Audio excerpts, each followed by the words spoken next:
Hi, folks. I've been getting some questions lately that feel to me like they all come surrounding the idea of why do Zazen.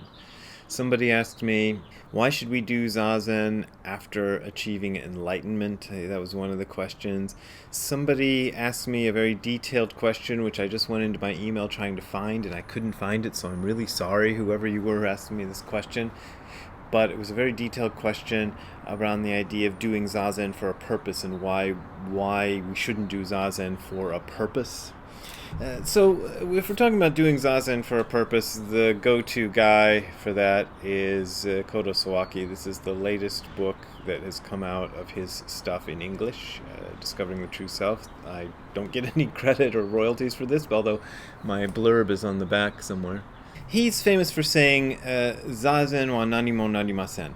And that has been translated by Shohaku Okumura as Zazen is good for nothing, which is, I think, a good translation. I just was looking it up, and it looks like Kosho Uchiyama preferred Zazen comes to nothing, which is probably a more direct translation, but Zazen is good for nothing is a kind of a good way of putting it in idiomatic English. So if you say Zazen is good for nothing, it's going to be a hard thing to sell.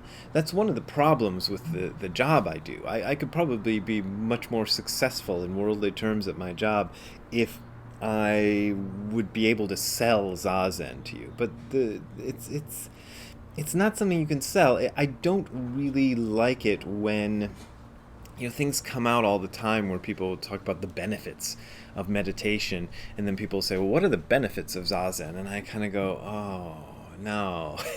Don't think about that in terms of benefits, because you're never going to get it that way. But I thought I'd start off with a few quotes from Kodo Sawaki that might be useful. Here's one. A fellow once said, I wasted my whole life practicing Zazen. That's what it can feel like. But here's one, and let's see. What is the word? Soy? I forgot the word. He's using a word that they translate as patriarch. It doesn't have to be a gendered term. In the original, it's not a gendered term, but it's usually termed as Buddhist ancestors, like and these are the great Buddhist ancestors of the past who have done wonderful things, and they're kind of revered. So that's what this first quote is about. A deluded lump of cells I call me can express itself like the Buddha. That's because of Zazen. Zazen creates the highest form of a patriarch that I call me. And he says, the Buddha is me, myself. There is no other Buddha than me. Pretty arrogant guy, huh? But that's not what he means. Here's another one from him. Though we think we live as individuals, in fact we are given life by Mother Nature. We are not alone. We are a universal truth. The universal truth we call the self is referred to as Jinjipo Kai Shinjitsu Nintai. All the worlds throughout the 10 directions are the real body. That's a quote from Dogen. I actually think Dogen is quoting somebody else when he says that, but it appears in one of Dogen's works. The practice of the self, which is the universal truth, is Zazen. In other words, Zazen is proof of the real practice of the universe. When I practice Zazen, I am embracing the universe. And here's something from Arthur Braverman's book, Living and Dying in Zazen, which he quotes himself in his own book, Discovering the True Self. Kodo Sawaki lectures on Dogen Zenji's Bendowa. This tape was recorded in the spring of 1964 at Antaiji Temple in Kyoto. The recorded voice speaks over the somber tones of chanting. Then a strong, gruff voice takes over. It is Kodo Sawaki in his 83rd year. The Bendowa is the first chapter of Shobo Genzo. Sawaki explains the origin of the text, where the first copy was discovered and who found it. He talks about the meaning of the characters that make up the title Bendowa. The character Ben means power or energy, and Do stands for the way. So it means put energy into the way. The expression Bendowa came from the record of Wanshi Zenji. After quoting Wanshi's use of the word, Sawaki equates Bendo with Zazen. He proceeds to read from the text. All Buddhas together have been simply transmitting this wondrous Dharma. The wondrous Dharma, which has been transmitted only from Buddha to Buddha without deviation, has as its criterion Jijuyu Zammai. Jujuyu Zanmai, Sawaki explains, is Zazen that comes to nothing. Zazen wa nanimo narimasen. You have to forget any results of your effort. Result-oriented practice is merely an enterprise, a business. Monks say they have no time to do Zazen. I always say Zazen is an activity that comes to nothing, he repeats. There is nothing more admirable than this activity that comes to nothing. To do something with a goal is really worthless, the inevitable Zen paradox. These opening words give a wonderful summary of the teaching of this unique Zen personality. Though Sawaki's health was failing when he gave this lecture, his voice is clear and vibrant. I imagine him unable to use his legs any longer and being carried down from his second-floor room at Entaiji by a few disciples. He gets behind the table, opens his text, and an explosive energy emerges from him, a bendowa, a putting of energy into the way. He is a scholar, talking of the origins of the bendowa, the influence on Dogen when he wrote it, and Dogen's unusual use of the Japanese and Chinese languages.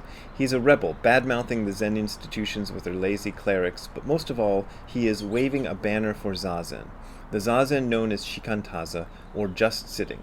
A Zazen that he insists has absolutely no value in the sense of progress, benefit, or in his everyday language, paybacks. Because it takes you out of the world of loss and gain, he says, it should be practiced.